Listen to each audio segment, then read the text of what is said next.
cours de ma carrière, je me suis profondément, intensément et passionnément intéressé à la culture. Parce que j'estime toujours que la culture, c'est au début et à la fin de toute entreprise humaine. Et en m'intéressant à la culture, je me suis lié également de façon intensive au théâtre. C'est un auteur grec dont j'oublie le nom qui disait que toute vie humaine commence par le théâtre et finit par le théâtre. Et donc en m'intéressant au théâtre, j'ai voulu également que ce genre soit mis à la disposition de tout le public des auditeurs. Et donc j'ai appris à réaliser le théâtre. Réalisateur de dramatique radio, comme nous le disons dans le métier. Le public, bien sûr, avait un regard très favorable à propos du théâtre. Les gens aimaient intentionnellement le théâtre. Je me rappelle quelques noms mythiques de troupes qui ont bercé notre jeunesse quand nous étions sur les bancs. Les Cerveaux Noirs, avec des gens comme Guillaume Kofi Adjako, Albert Kewande, Lazare Ouetti et tant d'autres. Et quand les Cerveaux Noirs jouaient ici, que ce soit à Porto-Novo, à Cotonou, c'était à guichet fermé. Et tout le monde se bousculait pour aller regarder les Cerveaux Noirs. Les gens aimaient le théâtre. Il y a également une troupe du nom de Zamahara avec Kao Kofi. Les gens aimaient le théâtre. Et c'était quelque chose qui faisait courir tout le monde. Hein. Il faut dire que le théâtre d'aujourd'hui a parcouru quand même un trajet assez élogieux et a de beaux jours devant lui. Quand on voit toutes les troupes, quand on voit les talents, quand on voit les compétences, quand on voit toutes les initiatives qui sont prises de part et d'autre, je pense que le théâtre béninois a de beaux jours devant lui et que ce soit les réalisateurs, les comédiens, tous ceux qui se sont impliqués dans le théâtre ne doivent pas baisser les bras pour continuer à honorer le Bénin dans ce genre.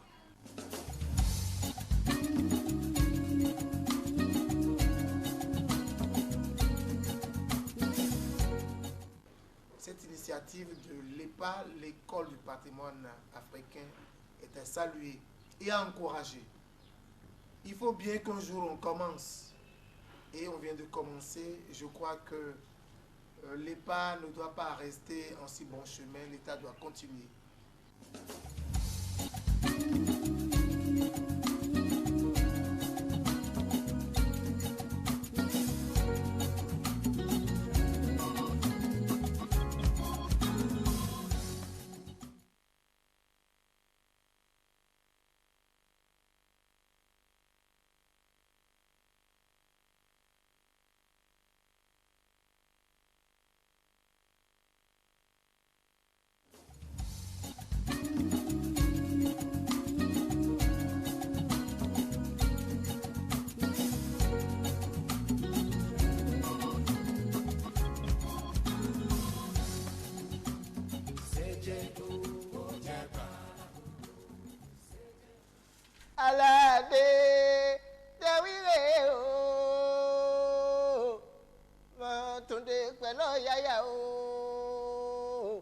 Tout a commencé dans les années 60 à l'école urbaine Centre de Porto-Novo.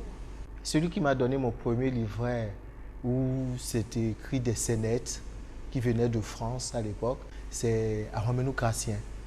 C'était à la veille des congés de détente. Ils m'ont dit, tu vas monter quelque chose. Et puis, on se promenait dans chaque groupe. Et quand on arrivait devant une cour, souvent symbolisée par la direction de la cour, parce que chaque section, chaque groupe de classe avait son directeur, on faisait un cercle autour de nous. Le spectacle pouvait commencer. Je disais mon texte avec des répliques de mon ami. Et puis, ensuite, lorsqu'on finit, on embarque encore, on continue en marchant vers d'autres cours. Donc, ça veut dire que j'ai commencé le théâtre par le spectacle ambulant. Et je crois que ça me poursuit jusqu'à ce jour.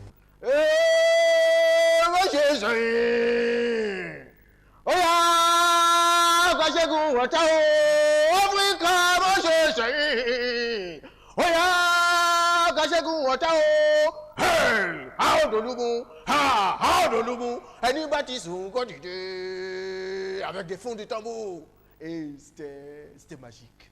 En 1973, à l'occasion des préparatifs du festival de la Franco-Fête au Canada, et le Bénin, le Dahomey d'alors, devait monter une troupe pour représenter le pays. C'est alors que j'ai joué une pièce que j'avais montée dans ma troupe et qui était intitulée La Génération perdue. C'était au musée ethnographique qui était déjà fonctionnel à l'époque. C'était le lieu du théâtre du pays, du Dahomey d'alors. Et c'est là où j'ai croisé Kofi Adjaro Guillaume et Fouetine Lazare. Et je ne me suis plus séparé de ces gens-là jusqu'à ce que, après le Canada, ils ont décidé, parce qu'ils ont compris qu'on avait fait une sélection nationale, et pour aller au Canada, c'était très fort, c'était un spectacle époustouflant. Alors, de retour, les gens ont dit, quand on est ensemble, on est fort. C'est ainsi qu'on a fondé Zamahara. Partout où on passait, on avait un grand public. Je me souviens encore, on avait joué à Malanville la veille du marché, le mur avait cédé, parce que la maison où on jouait, on donnait le spectacle, ne pouvait plus contenir. Et je puis assurer que c'était quand même une grande cour. Ce qui m'a marqué, c'était au cours de cette tournée qui nous avait amenés à Dosso.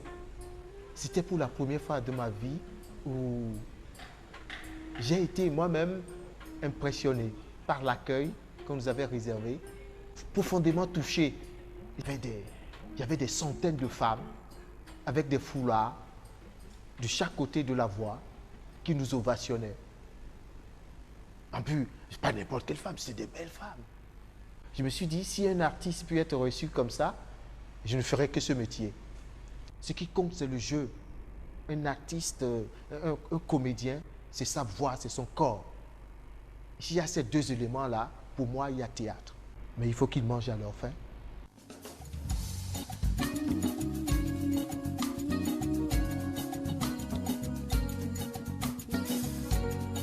Venant de la société civile, je trouve que c'est une très bonne initiative. Venant des hommes de culture, venant des artistes, c'est complètement à saluer. Moi, à cela, moi, je peux adhérer.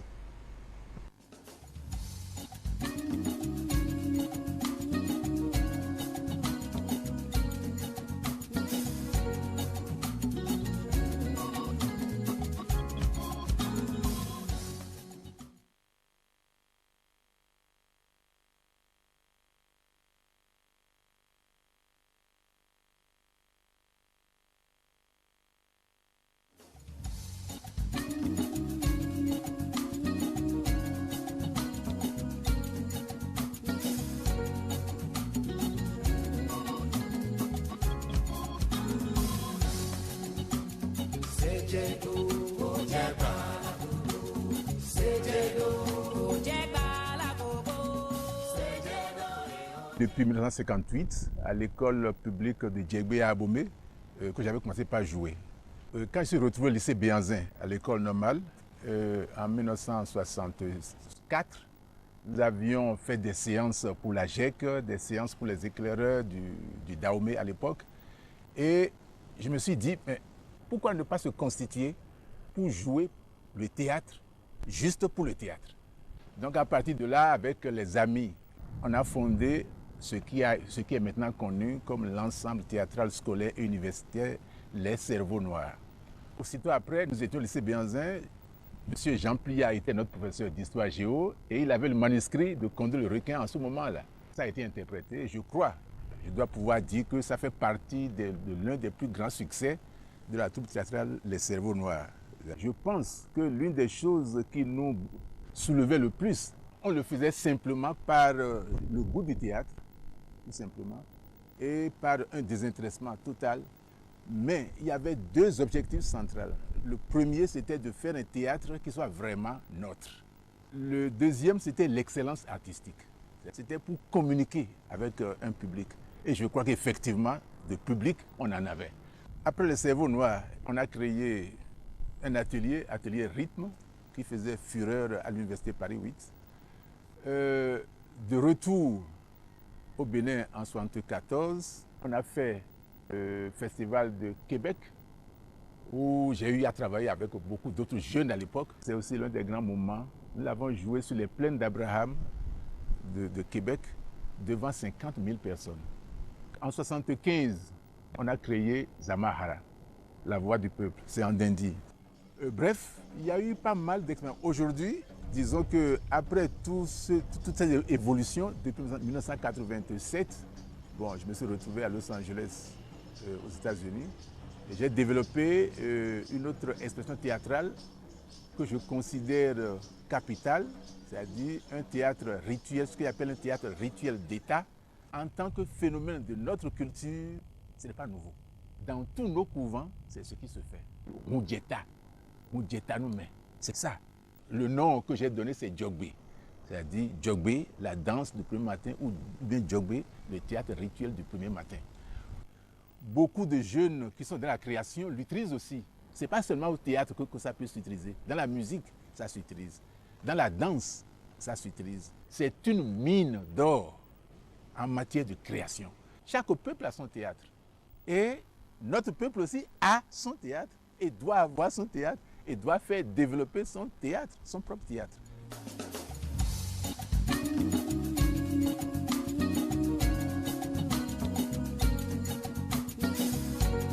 C'est une initiative absolument merveilleuse. Il le fallait. Quelqu'un devrait le faire. Et c'est l'EPA qui est en train de le faire.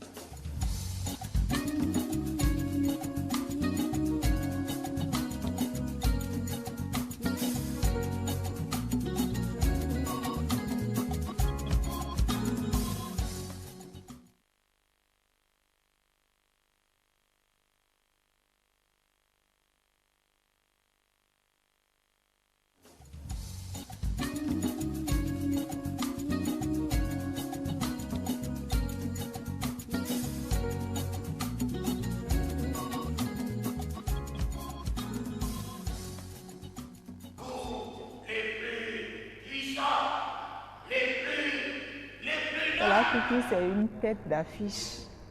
Et moi, j'ai le plaisir de jouer avec lui parce que je me surprends en train de faire ce que je crois impossible.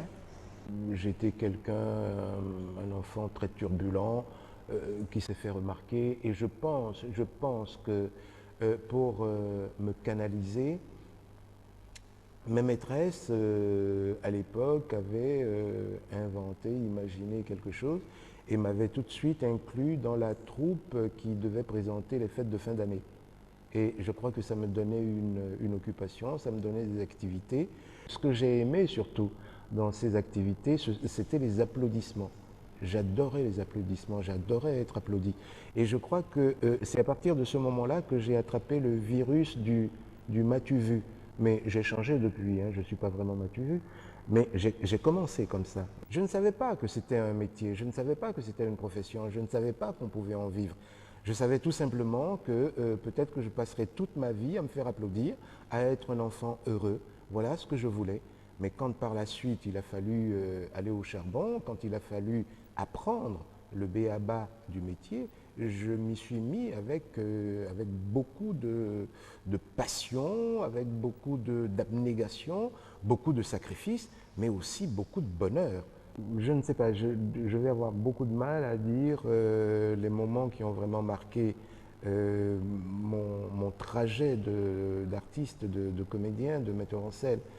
Je crois que, oui, quand même, je vais dire que c'est le jour où je suis arrivé enfin à faire ma première grande mise en scène coproduite par le Théâtre national Daniel Sorano à Dakar. Parce qu'il s'agissait là d'un texte fort, d'un texte dense, d'un ami qui aujourd'hui nous a quittés, et il s'agit de Sonny Laboutancy. Et je peux vous garantir que quand je suis arrivé au Théâtre Daniel Sorano, c'était un grand moment, en même temps très dur, avec les comédiens du Théâtre national Daniel Sorano, mais c'était extraordinaire. Et j'ai partagé ces moments de bonheur non seulement avec les comédiens, mais avec les spectateurs qui m'ont reconnu la qualité du spectacle par la suite. Et c'est vrai qu'à cette époque-là, je venais d'avoir mes 40 ans. Et vous savez, 40 ans, c'est important. Et on dit très souvent que si à 40 ans, tu as réussi un grand coup, il ne faut pas lâcher prise. Et c'est ce que je fais depuis 1983 que j'ai monté cette pièce. Depuis, je n'ai pas arrêté. Et rien ne m'arrête quand je décide de monter une pièce, même quand elle est très difficile.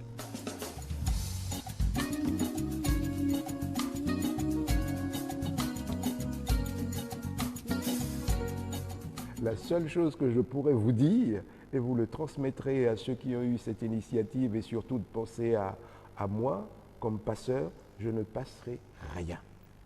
Je ne suis pas là pour passer, mais en revanche, j'accepte qu'on me vole, parce qu'au théâtre, on n'arrête pas de voler. Tola Kuku est une référence dans le domaine du théâtre. C'est un chemin à suivre, point. C'est une norme, une qualité.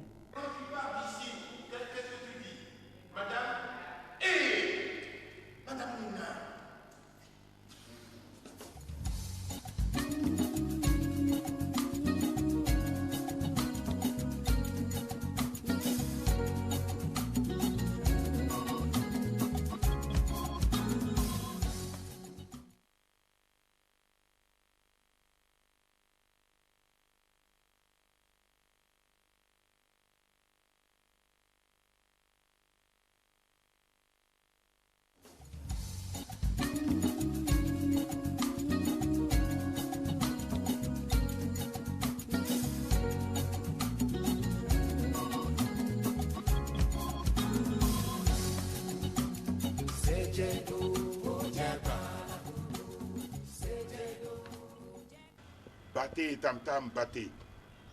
Éclate la furie des tam-tams rageurs. M'emporte la frénésie des tam-tams envoûtants.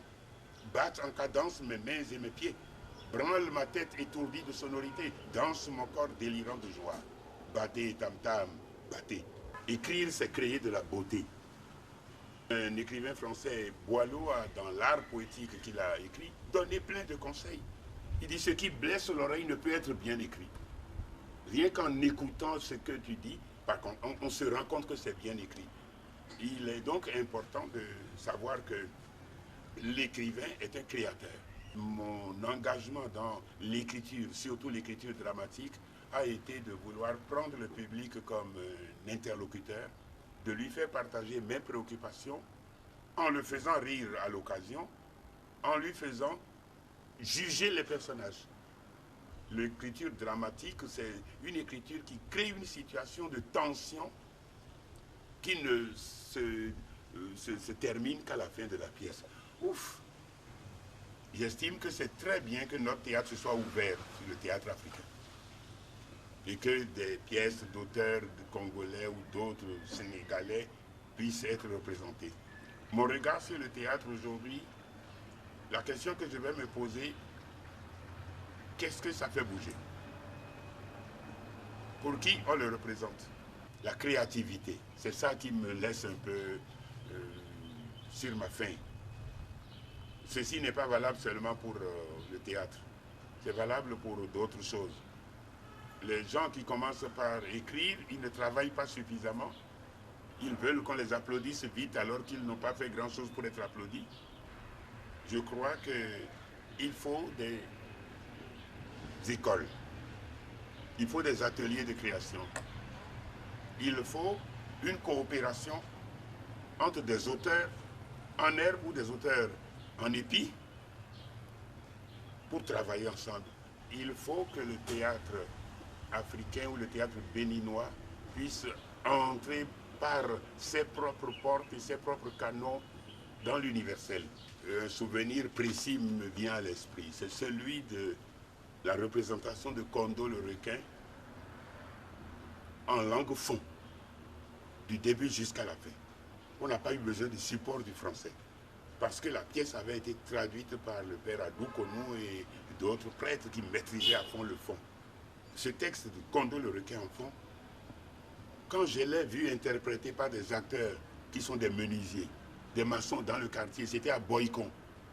à la paroisse Saint-François d'Assise, dans la cour, quand ils ont représenté et que tout le public pleurait, je dis c'est gagné. Alors ça m'a vraiment touché en profondeur.